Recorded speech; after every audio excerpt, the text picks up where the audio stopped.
So today I'm making healthy falafels because they will be made in the air fryer.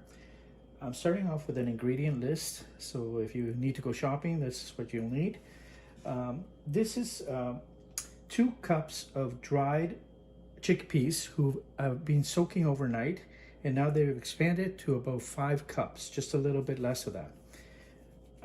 Then we have, actually I'm going to be doing this in 2 batches because my food processor is only so big, and so I'm going to half everything, okay? So I have over here, I have a nice bunch of Italian parsley. You can use regular parsley, and since we have fresh cilantro from our garden, that's what I'll be using as well. We have salt, pepper, cumin powder over there, and cardamom. This is cardamom over here, and I have a half a lemon, and I'm using this size of onions because we're in Canada, so right now our onions are not that great, so I'm using Vidalia onions today just to change it up a little bit. I have cashews as well. Now if you have a nut allergy, this recipe does not really call for that. It's just an option. I just like the little bit more of the texture, more of the fattiness, and a little crunchiness from these cashews. We have some garlic as well, which I'll only be using 1 clove because it's a half a batch, and that's great. I'm going to get this food processor set up. So I have sliced one of the Vidalia onions. I'm going to put it in my food processor just for a little bit.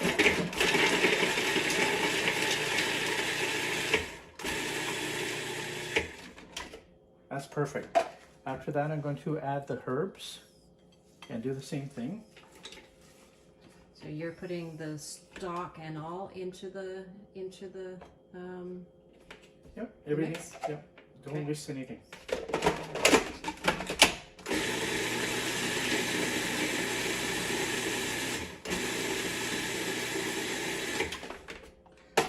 Looking good, looking good. Now I'm going to put about half of this.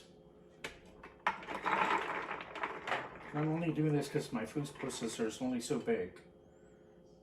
2.5 cups, maybe a little bit more. At this point, I will also add the garlic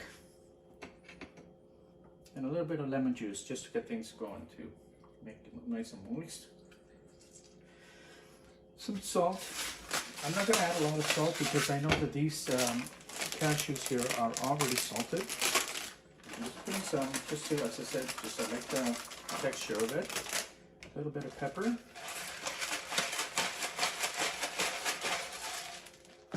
I have some powder here, which is not open. See? Okay, so just a little bit of this cumin powder, not much, just a little pinch, give it a flavor. Oh, it smells good. And this cardamom is a really good secret ingredient. Again, just a pinch of this. Now everything will get blended at this time.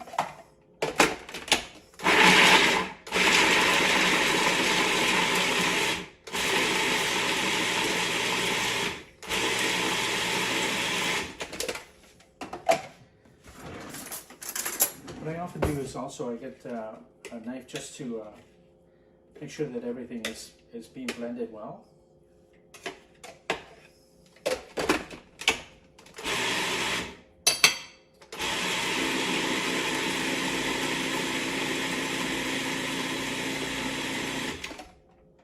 It's a really nice consistency. What I'm going to do now is I'm going to pause this video because I'm going to put all this in a bowl and put it in a fridge for a little while. I'd say maybe 2 hours, just so that all the flavors have a time or a chance to get together and blend in nicely. Again, I actually will be doing the other half of the batch, doing exactly the same process.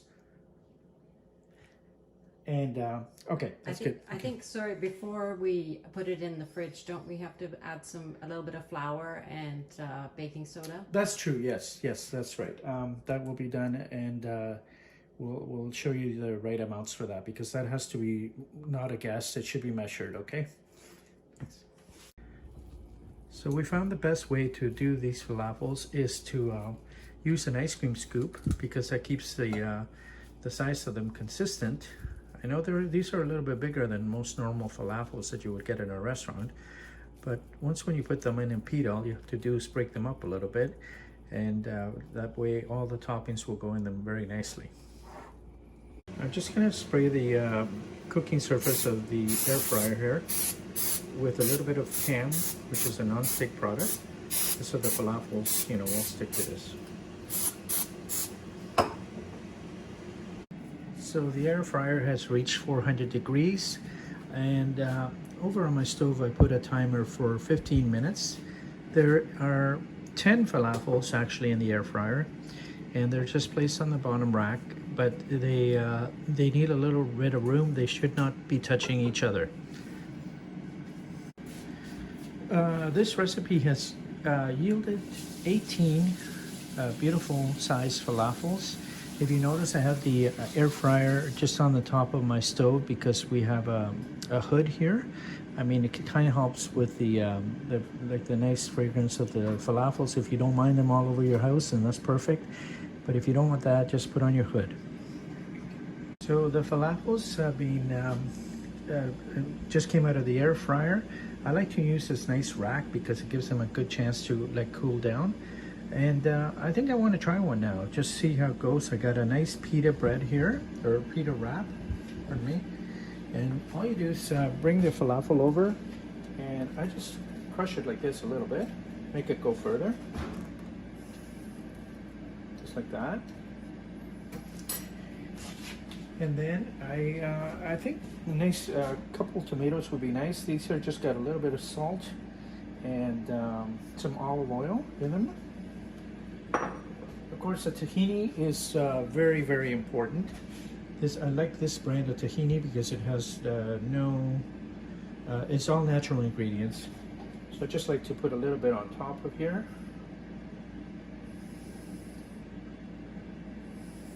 Perfect, perfect. And then I prefer to put a little bit of lemon because I have some leftover from when we were making that mix.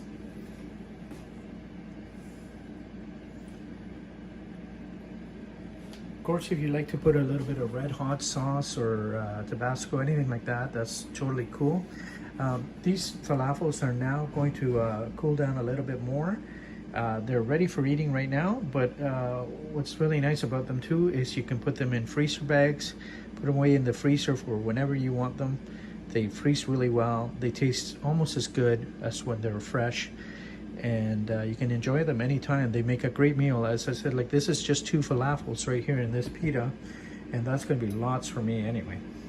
Well, thank you for watching this video, and we'll make some new videos as we come up with new recipes. Thank you. Bye.